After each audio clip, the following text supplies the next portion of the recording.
start. 4, 3, 2, 1, 0, and liftoff of Space Shuttle Endeavour, expanding the International Space Station while creating a classroom in space.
But who were these supernatural beings?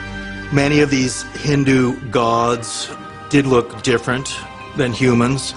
Generally, they're often depicted as having blue skin, and that may well be describing extraterrestrials. Could Hitler have been aware of these same ancient accounts? Might that have been the reason behind Nazi Germany's archaeological and scientific trips to India and Africa? The Nazis were looking for something. They were looking for some kind of technology that the ancients possessed, that we had lost, and they wanted to find it, and they wanted to find it fast.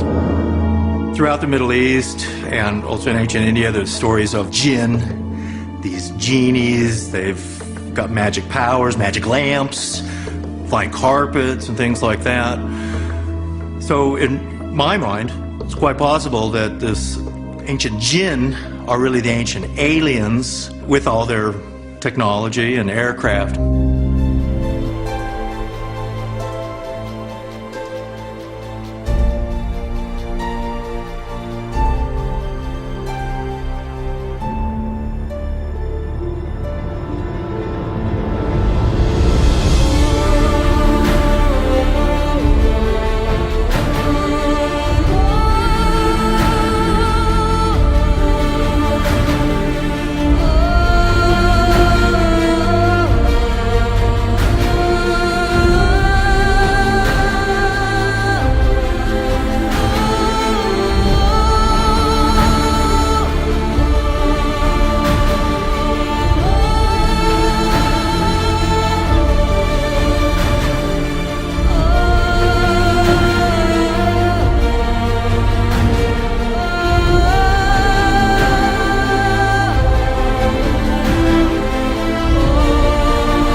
Perhaps the most amazing technological advancement in the history of mankind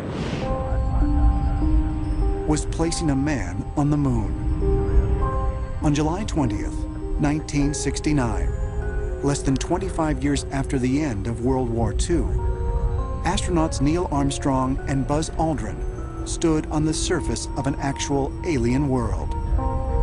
But how did such a technological leap forward happen so quickly? And could it possibly have been tied to ancient technologies discovered by Germany? If you think about all the technology we have today, there isn't anything that either wasn't invented during this period of time or greatly enhanced by the Germans during the Reich years. The Germans pretty much invented our modern world. Following the end of World War II, many of Germany's top scientists, engineers, and technicians were captured and brought to America as part of a secret project known as Operation Paperclip. Operation Paperclip was a U.S. government project to bring German scientists to the United States to work either for the military or for industry. They were taken into custody, they were granted asylum, they were brought to the United States. Their horrific war crimes with concentration camp victims were expunged. The most important and influential of these former German scientists was Dr. Wernher von Braun, the commander of Germany's Peenemünde Space Research Center. Von Braun was really the developer of the V1 and the V2 rocket. He was a member of the Nazi Party. His commanders were SS generals. He was privy to some of the most secret projects that Nazi Germany was developing during the war. Once in America, von Braun quickly established himself as the leader of the U.S. military's burgeoning rocket program. He would eventually become one of the key architects of NASA. In fact, the first rockets that the United States was launching out in New Mexico were essentially the V2 rockets. In fact, I think the only real difference was that we'd taken the swastikas and the Iron Crosses off.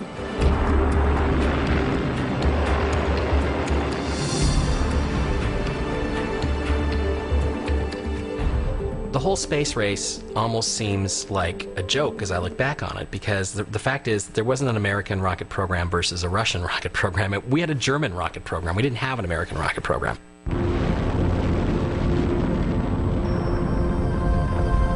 There's no question, as you look at NASA, there's no getting to the moon without von Braun and the other German rocket scientists. In many ways, the American government has just carried on what the Third Reich was doing, building underground bases and factories, developing secret technology. And this technology was also in ancient times too, and it's the same technology that was used in the Vimanas. In 1970, UFO researcher Alan Greenfield claims to have met rocket expert Wernher von Braun while examining declassified files at Wright-Patterson Air Force Base. And I said to him, how did you develop that much technology so fast? And he looked down the rows of UFO files and he said, we had help from them. And I said, you mean them, meaning the aliens? He said, yeah, we had help. We all got help from them. And that was like the eye-opening moment. SS Commander Heinrich Himmler brought in psychics and mediums who claimed they could contact extraterrestrial beings. One of these was an influential member of the Vril Society named Maria Orsic.